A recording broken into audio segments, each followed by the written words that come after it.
The Cold War. It defined the second half of the 20th century.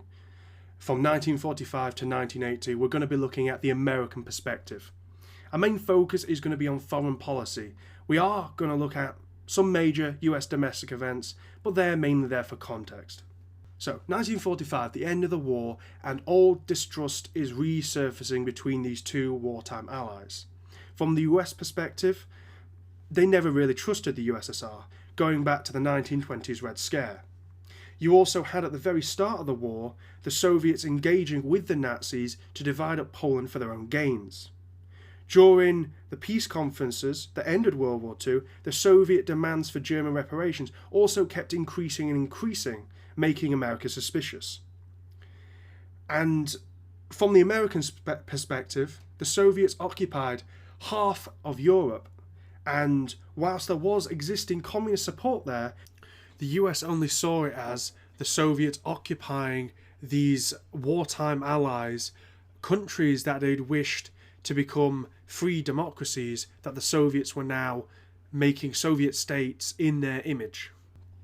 From the USSR side, you had the secret peace negotiated with Italy, excluding the USSR. From their perspective, this is pretty much when the Cold War started. You also had the American use of nuclear bombs. Even Stalin found it barbaric, and it was interpreted as an American threat to them. You also had the wildly different economic principles between them, communism versus capitalism.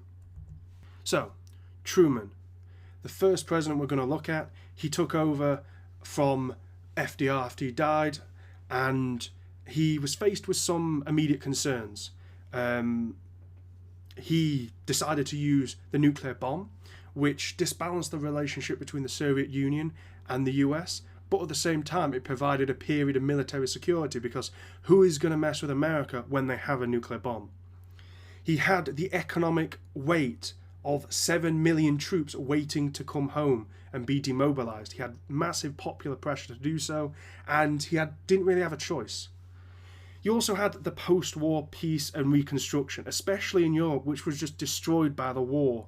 There was fears that this destruction could lead to further Soviet expansion and take advantage of people looking for new ideas, new directions. These fears were fueled by the long telegram that argued that the Soviet Union would continue to expand, as the only thing it respected was strength, primarily military strength. I'll let Truman explain the next part.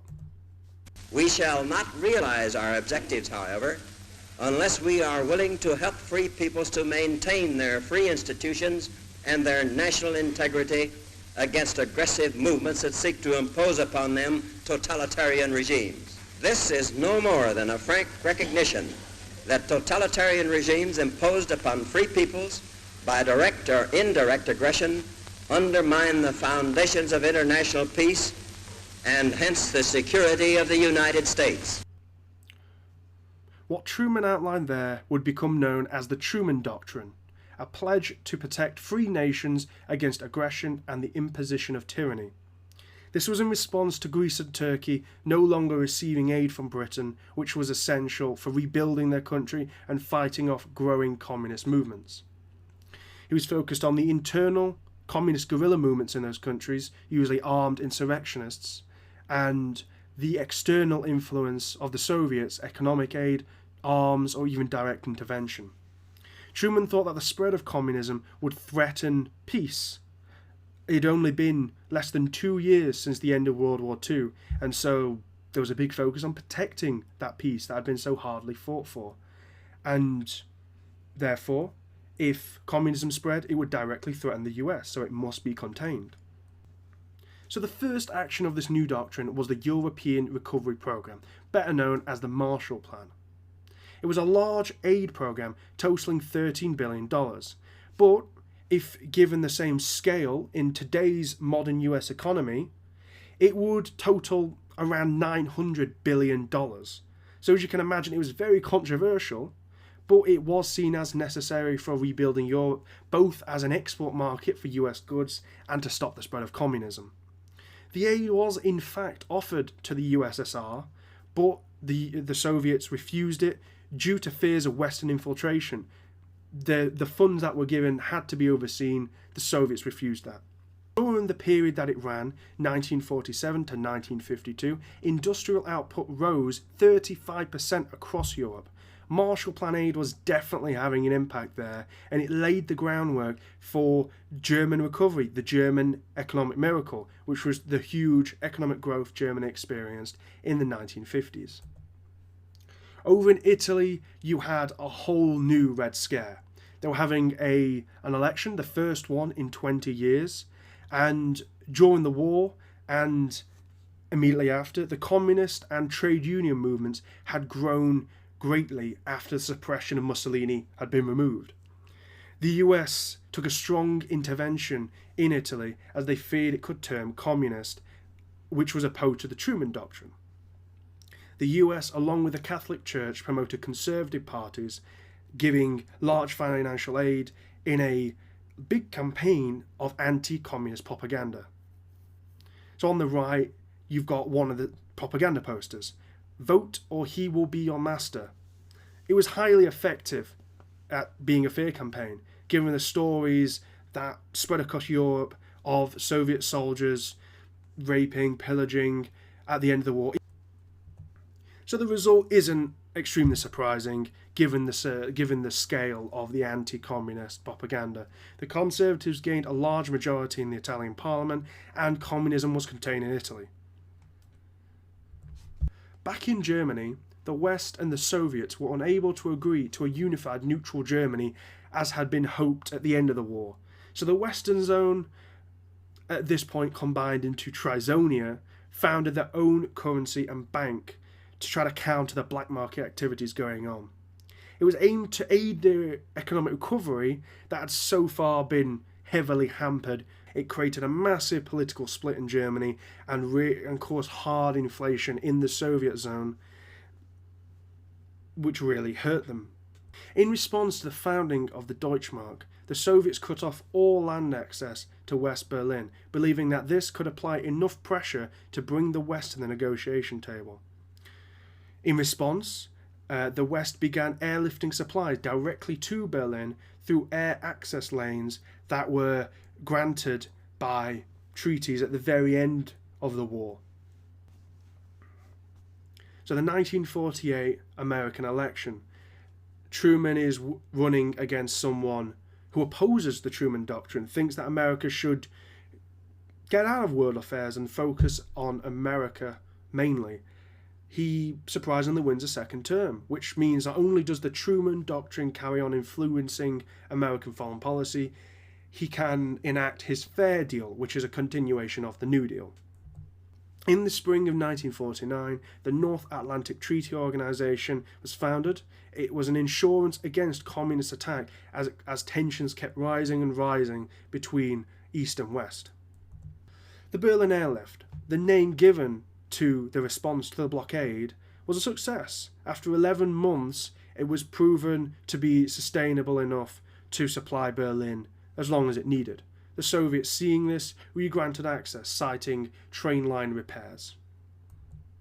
At this point, there was no real way back. There was no point pretending Germany was still a cohesive unit.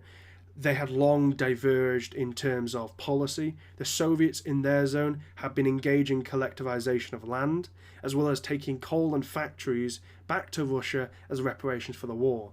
In the West, they were promoting a free market capitalist recovery.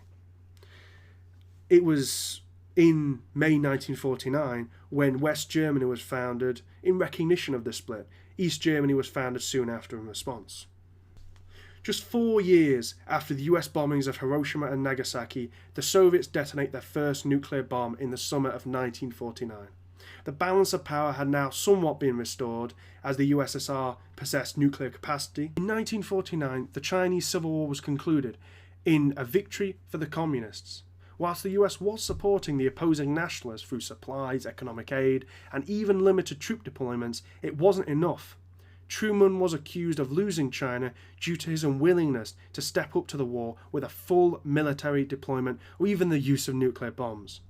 This proved a real threat to the US investments in Japan and the friendly nation of South Korea, which America was hoping to try to rebuild in its image. So at the start of 1950, you have McCarthy's first appearance.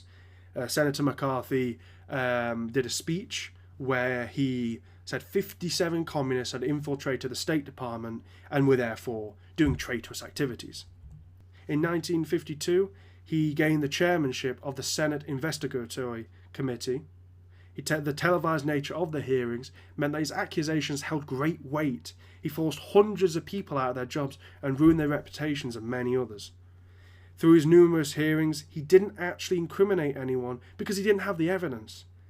And through the lack of results and the accusations he made in 1954 about the army being infiltrated, which to the US public was unthinkable, it really led to a drop in his public support. He died in 1957 as a result of alcoholism. So in the summer of 1950, over in Korea, we have the start of the Korean War. The Communist North attacked the South with the backing of the Soviets and eventually the help of the Chinese after the war was turning against them. Truman was under great pressure here to intervene after he lost China, but the strain of the US sending troops in led to industrial strikes that disrupted the economy. So, let's just take a pause from the Cold War for just a little second, and at the very bottom there, you've got a source. So let's just take a little break from the Cold War for a second and look at that source at the bottom.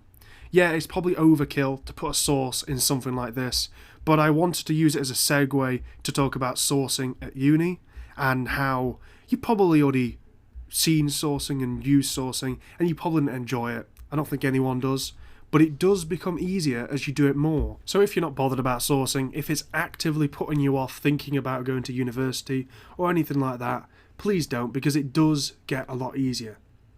That's my university advertising done. Let's get back to the Cold War.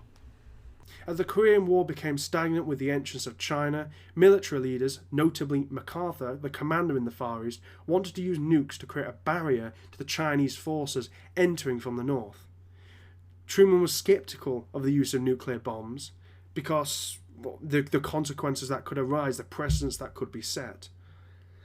McCarthy was refused his request and he started becoming critical of the government, blabbing off to the media, and as a result he was sacked. 1952, we also have Operation Hurricane. Britain becomes a nuclear power.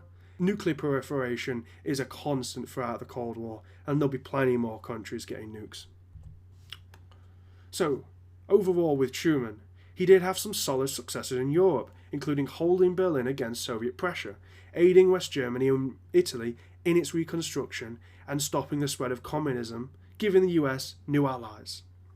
And in the Korean War, that could be considered a success as he stopped the spread of communism, protecting a free nation, as it said on the Truman Doctrine. But, on the other hand, he didn't stop the spread of communism in China, making Asia vulnerable to communism, setting the stage for American foreign policy for like the next 20 years. The Korean War also became highly unpopular as it just became more and more drawn out. That's the end of Truman then. Thanks for listening and hope to see you back.